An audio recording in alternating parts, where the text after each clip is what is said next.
Welcome to Nightfall Story Lounge, your nightly escape into romance, mystery, comedy, and sweet dreams. What are you doing, Chem?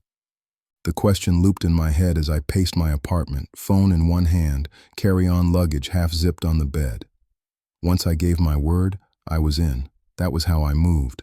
No half-yeses, no maybes disguised as politeness.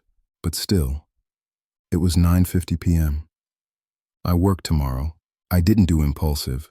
I didn't do overnight adventures with men. I stopped pacing and pressed my palms together, grounding myself. I wasn't reckless. I was careful, thoughtful, intentional, wild and crazy. That was Ballad's lane, not mine. I was the one who double-checked plans, arrived early, and always had an exit strategy. Calm down, I told myself. What do you actually feel? I closed my eyes. Do I trust Kevin? Yes, without hesitation. I always had. He made me feel safe, seen, handled with care. Kevin was honest, sometimes to a fault, and gentle in ways that didn't feel performative. That wasn't the issue. The real question lingered, quieter, but sharper. By saying yes, did I make it too easy for him? I opened my eyes and laughed softly at myself. It's too late for that now. I said out loud. Relax. This is one night, an adventure. If it turns out to be more chaos than clarity, I'd recalibrate and return to my carefully curated caution. You went with your gut. There's nothing wrong with that. You can't get different results doing the same things. 2 glasses of wine sat empty on the counter. Maybe my thinking was slightly softened, but not clouded. No, this wasn't wine talking. I wanted to see where this went. I could almost hear Ballad's voice in my head. Wild and crazy wouldn't kill you, Chem. I sighed, half excitement, half nerves, and finally packed. My mind raced with possibilities. I doubted we were going far, but just in case, I called the office and left Dallas a voicemail. She'd hear it in the morning. Hey, Dallas, please cancel and reschedule my clients for tomorrow and Wednesday. I'd need a day, maybe 2, to decompress, to breathe. At 10:25 p.m., I stepped into the elevator, my bag slung over my shoulder, heart beating faster with each floor that passed. When the doors opened, my phone buzzed. I'm outside. I stepped out and scanned the curb. I didn't recognize the car at first. It wasn't Kevin's. An Uber. Before I could overthink it, the passenger door opened and Kevin stepped out, already reaching for my luggage.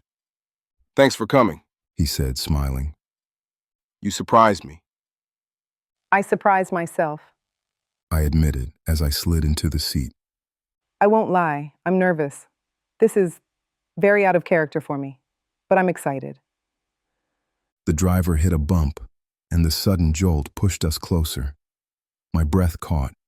Kevin leaned in instinctively and buckled my seatbelt. He was close enough that I caught the clean scent of toothpaste on his breath, freshly brushed.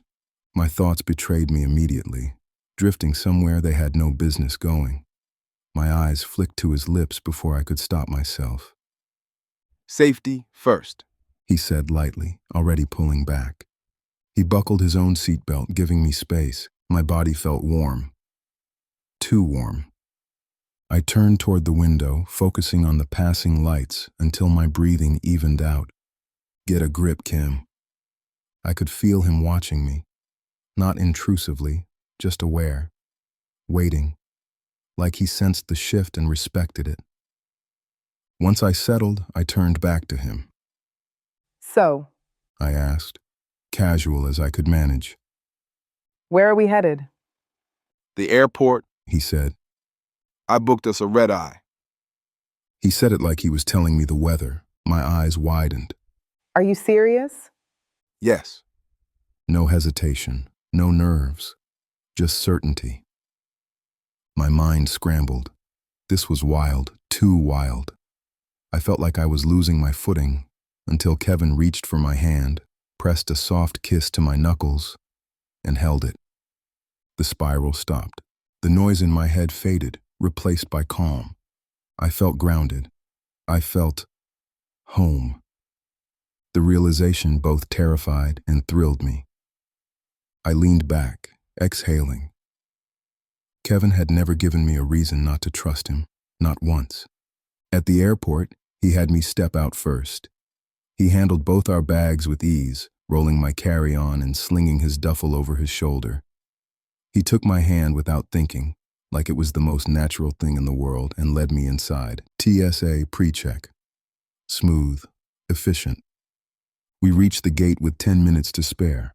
Flight 4658 to Las Vegas will begin boarding now. Las Vegas. The words barely registered before we were scanning tickets and walking down the jet bridge. I took the window seat while Kevin stowed our bags. Vegas. I'd never been. Once he sat down, I finally asked the question sitting heavy on my chest. Why Vegas? I wanted lights, He said. a place that screams adventure, somewhere that invites you to say yes, even when you usually say no. I nodded slowly. That definitely fit. Have you been before?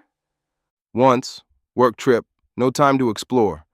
I always said if I had 24 hours here, I'd do it right.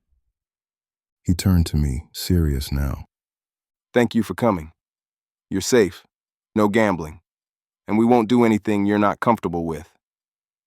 He held my gaze, searching, not pressuring. Thank you. I said, steady and sure. The pilot's voice cut through the moment as the flight attendants began their instructions. I leaned back as the plane lifted into the night. 30 minutes in, sleep tugged at me. Kevin raised the armrest between us and offered his shoulder without a word. I accepted. As I drifted off, cocooned by the hum of the plane and the steady warmth beside me, one thought settled quietly in my chest. This wasn't recklessness. This was trust, and for the first time in a long time, I was letting myself say yes.